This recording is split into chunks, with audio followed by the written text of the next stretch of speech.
This is Election 2020, New Mexico House District 52. I'm Fred Martino. KRWG Public Media and the League of Women Voters are pleased to present today's forum. The rules are simple. Candidates have up to 60 seconds to answer each question and should not mention their opponent in the answer.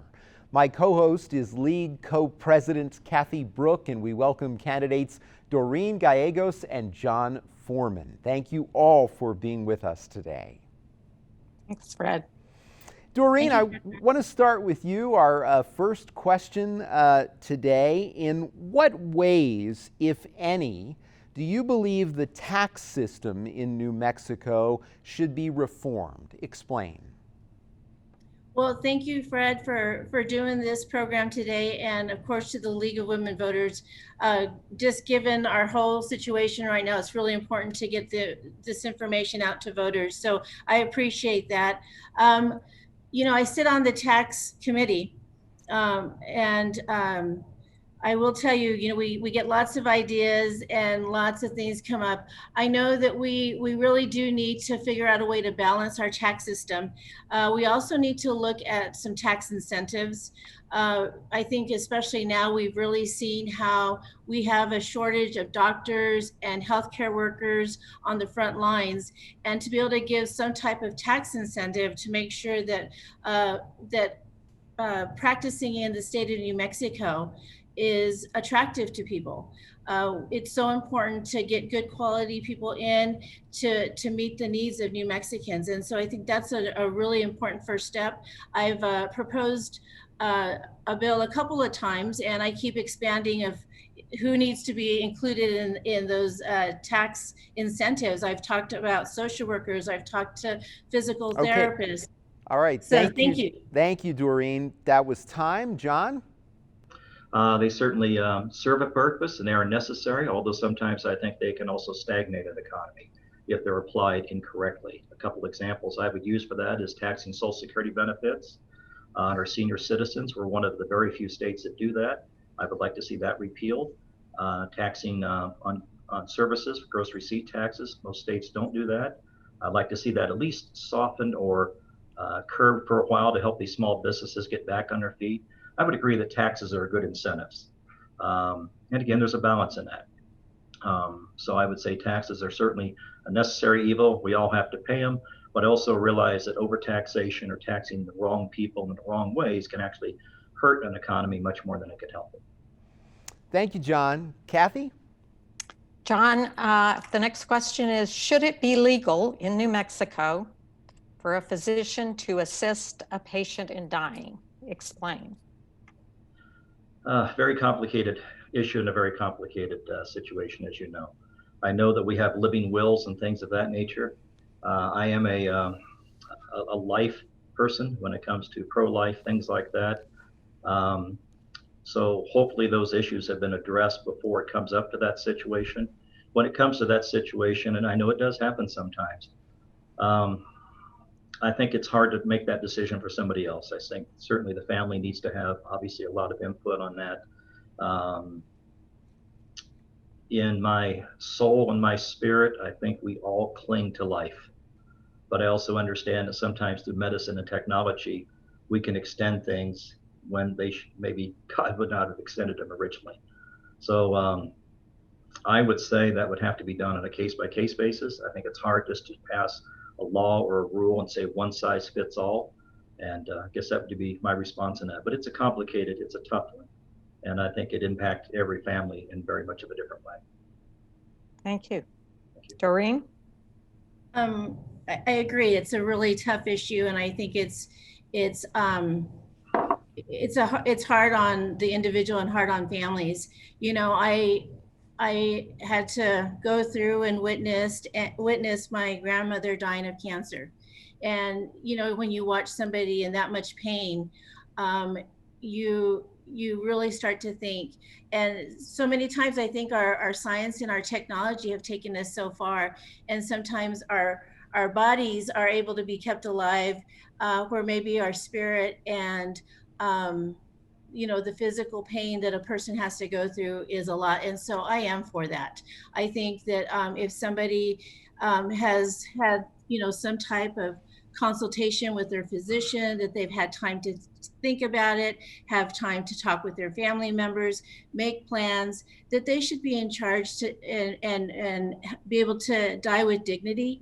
I think so many times, just to watch your loved one just be in agony is hard on the family and hard on that person. And so I would want to make sure that it was done, of course, with lots of consultation, lots of loving members around them. Thank you, Doreen. We have a time there. Doreen, next question starting with you. Starting pay for teachers is nearly 20% lower in New Mexico compared to districts in El Paso, which start at more than $50,000 a year. How do you assess efforts to make the state's salaries more competitive? Well, I think with the last administration that we saw a total demoralization of teachers and lack of getting teachers at ongoing pay scales where they were rising. And I think it's so important, part of District 52 is the Gadsden School District. And so many times we lose teachers to El Paso and to Texas because they can get paid more, 20 miles down the road. And so we need to value our teachers. We need to give them the tools and the incentives to continue to do well for our children. And so I really, I continue to work on making sure that teachers get a voice at the table and that we have the tools and the funding for them. John. Well, as a school administrator, obviously this is something I've dealt with many times in 28 years. Everybody knows we're in a teacher shortage state, whether you're in the private school or the public school. I'm in the private school world at this point, and recruiting good quality teachers is difficult. It's a challenge. I have voted for many tax increases for these things. I'm all for my old saying is, I'm all for teachers making more money. I hope they start with me. And they serve a very valuable portion of our society, and they, of course, work with our children and our future. I would also say in that, so I'm not opposed to teacher increases, our teachers being well paid, well compensated, they're valuable people, and I agree with that. Again, I'm an educator. I've worked with teachers most of my career. I also believe in accountability, and I also believe that when we spend money, whether it's education or any other area, we need to assess things. Is our new programs working? Is our spending working? Is this really doing what we think we're doing? And if it is, I'm all for it. If it's not, I think we have to slow down and reassess those things and say, okay, is this new spending, are these new taxes, are they doing really what we think that they're doing? And if not, I think we need to take the step to say, that didn't work, let's try something else. Okay, thank you, John. Kathy? John, are you satisfied with the amount of money that was allocated to the Early Childhood Trust Fund in the 2020 legislative session? Well, I'm going to go from memory here, Kathy. If I remember correctly, it was $300 million. I know Doreen was very involved with that. And so I'm probably going to see this differently than other people will. I'm not too sure that's our solution. I've seen a lot of money put into a lot of things over the years. We've seen other states try this with very little success sometimes. We've seen Head Start at the federal level. And again, I'm a school administrator. I have tested thousands of students around this valley over the years. Well, our school has, but I've certainly done hundreds myself. Again, I don't mind investing money where I think it's going to work and where I think we have results and we have a program or a system where we assess our decisions and say 3 years, 5 years, 10 years down the road, does it work? What I so often don't see is that money being spent and we're just not really seeing if it's working. I'm skeptical that this would work. I'm all for our kids, I'm all for our families, but I'm also for being financially conservative and responsible. That if it's not working, I don't think we should be spending the money. This is our money, it's our tax dollars at work. Thank you. Doreen, same question. Kathy, this was my big bill this year. And so it was many years in the making. And, we were looking at the data of what early childhood does and all the data points that it works and that we should be investing in our children now and being able to put the investment in early. So no, we got 300. I wanted, 350 million to put in there. And of course I I took a little less than what the original plan was. And, it's a good thing that we did put that money aside, because had that money already been working for us in this time of crisis, we would be ready to still be in a good position. We need to make sure that we are not just depending on one source, which we have been in the past, of oil and gas, to make sure that we're funding the public education system. We've got to look at diversifying, and we really have to look at how we make those investments. Okay, Thank thank you. Doreen, should New Mexico continue to tax Social Security benefits? Explain. I personally do not believe we should. And I think I have actually looked into running a bill that would address that issue. And what I have been told so far, and we're still working the problem, but because we're intertwined with the federal government, and they're the ones that send out the Social Security, that's where some of the bottleneck and some of the rub is. And so, but that doesn't mean that I'm not willing to continue to examine that and to work to do that, because I think most of our seniors, they get into a position where they've got a set income, and we've got to make sure that they live comfortably. They've worked all their lives. That Social Security is meant for them to be able to continue to live and do it within their means. And so they've already been taxed on that. Okay, John, I know you answered earlier saying no, New Mexico should not continue to tax Social Security benefits. If you can expand on why you believe that tax should end. Mm-hmm. Well, Doreen has taken some of my good points, so I agree. They've been taxed already. I think that people living on a limited income, I'm in my early 60s. My parents and my wife's parents have now passed away. We'll watch them go through their stages of life, especially my mom. Very difficult for her in those situations. My father was a social worker. Mom was a homemaker, and so their income was always pretty limited. I also think that I think it drives the retirees away from here. And I think we need to be very careful of that. I think our retirees and senior citizens, if they are from the area, we want them to stay. If they're not from the area, I want us to be an attractive location for them. And I think we've seen that change. I remember back in the 1990s, we used to have things like the RV camper show here and things like that, and we wound up losing that. I think we have to be careful we don't drive business or people out that can be beneficial to us. And we all understand that the resource our seniors are, for their wisdom, the volunteerism, just the quality they bring to our society. I think I would very much feel that we should not do that. Thank you. Kathy. John, what should the legislature do to improve the New Mexico economy and ensure job growth? Okay. Great question. I think it's time to more and more open the economy. I think that we've been over-selective about how we've done that personally. And I think there's some, the one-size-fits-all approach. I haven't approved of that. I think we could be more aggressive about opening it. Obviously, COVID's a very serious situation, needs to be treated as such. I think tax incentives for small businesses, our small and family-owned businesses have just gotten clobbered in this situation. And we need to be helping them. These are multi-generation small businesses, restaurants, farming, whatever it may be. And so I think we need to more fully reopen, be more aggressive in that. I think we need to be looking at ways that we can support them, looking at ways that we can attract new businesses. We have the #1 state economy in America is Texas. In District 52, that's just literally in the backyard of Anthony. And I think we need to look at these more successful states and say, what are they doing that maybe we can model, we can copy some of that. I think we can do better in that area. I look forward to working on that. Doreen, your view on the economy?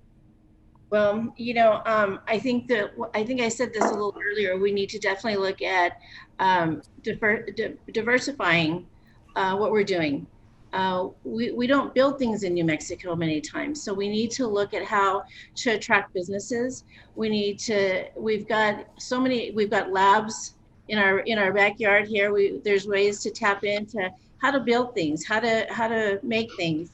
We've got farms, we've got the dairies, we've got so many potential. And I think District 52 is really at the cusp of a lot of that, because we really are close to Alamogordo, we're close to El Paso, close to Mexico. So we have the ability to do that. I think I touched on this also before, but we also have to have tax incentives.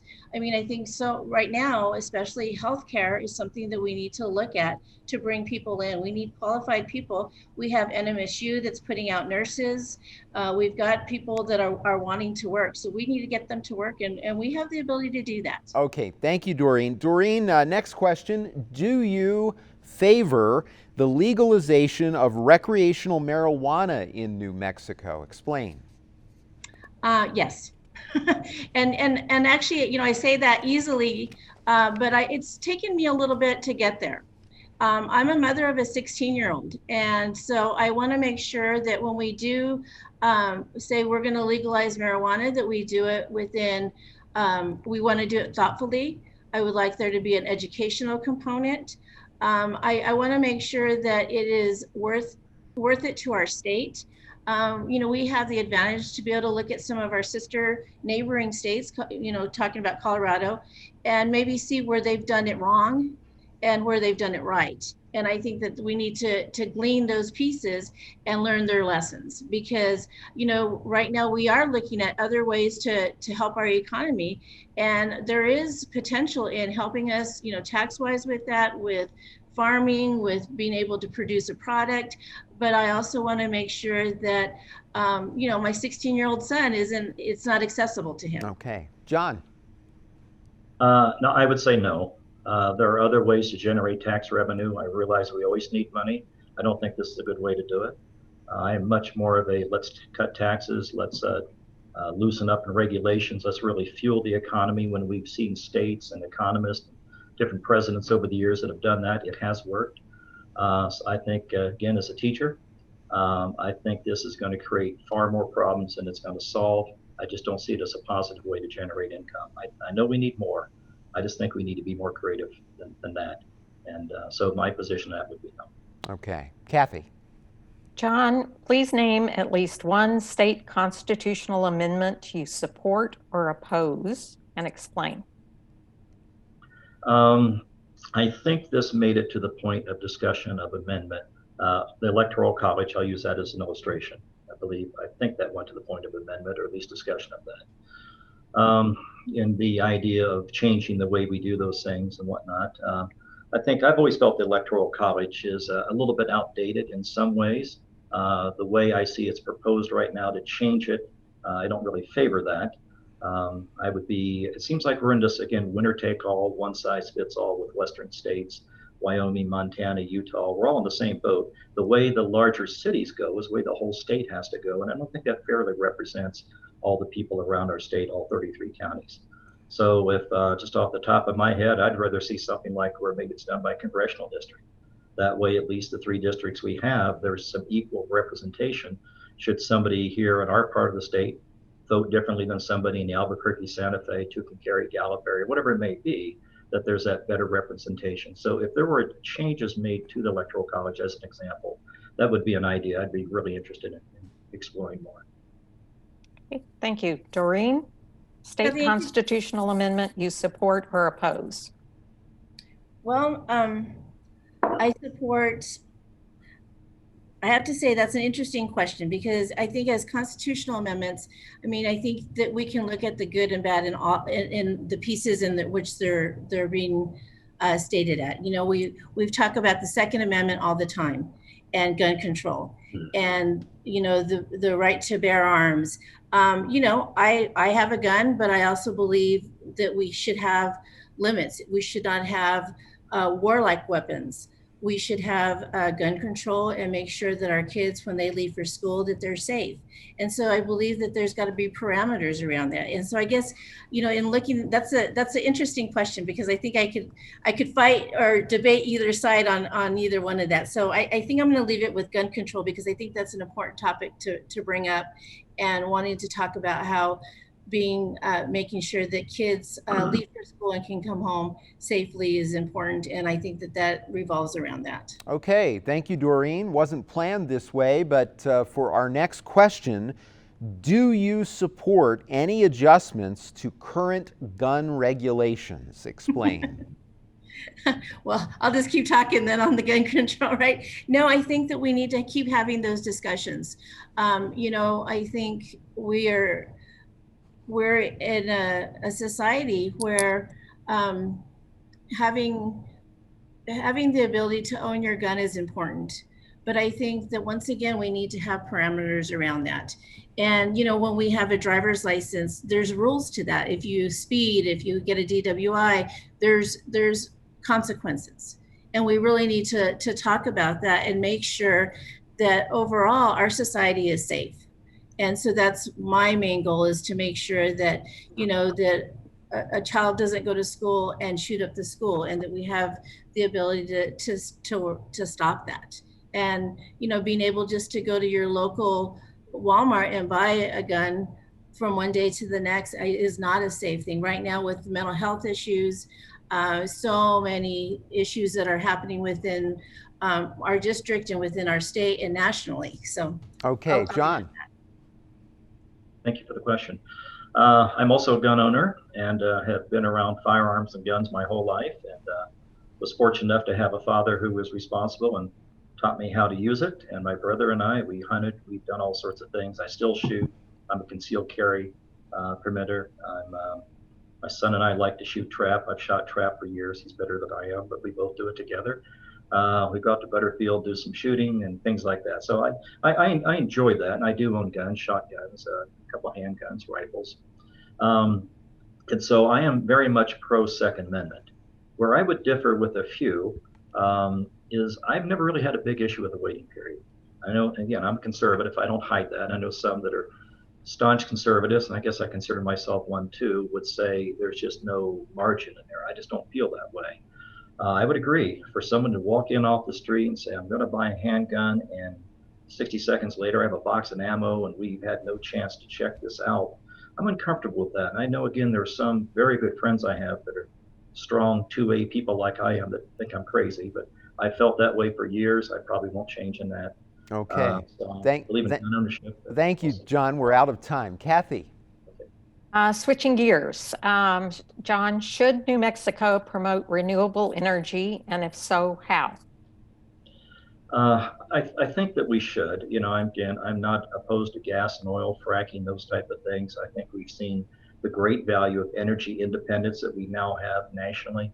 I think it's a dangerous thing, regardless of what the resource of the commodity is, to become dependent upon countries that don't always like us very much. We've seen that with our current COVID situation, where we've become very dependent over the years on prescriptions from other people, pharmaceuticals from others. So I think we need to do more of that here.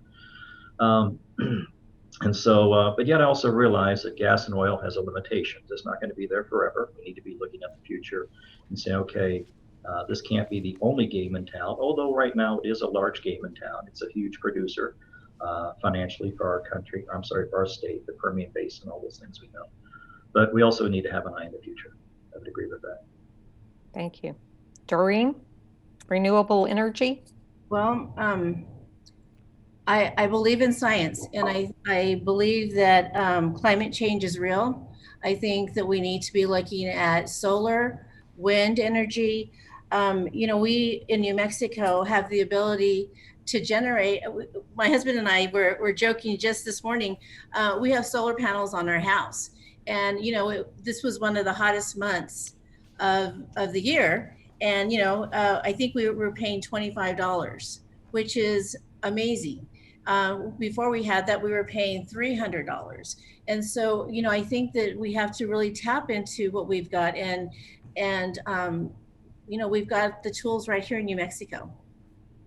Okay, we're a little bit over, but we have time for one more question. Do you favor an open primary as a way for independents and decline to state voters to participate in primary elections? Doreen. I think that's an interesting question, because I want to make sure that all people have access and have the ability to get involved. So I think on the surface, I do. I think that we need to look into that. I've already requested to be on the committee that has those further discussions, because I really want to see, I want to make sure that elections are open to everybody. So I'm going to say yes, but I also think we need some more information. We need to talk to other people within the state, with rural areas, to have that input from constituents, because I don't know that conversation has really had full vetting by my constituents yet. So I'd like to still have that conversation. John. I would say no on that, although I certainly agree you want everybody involved. In District 52, if I remember the numbers right, about 25% of the voters in District 52 are independents. I know for younger people, that's a very common designation. Sometimes the party labels are a little bit more for maybe us older folks. I'll include myself in that category, nobody else.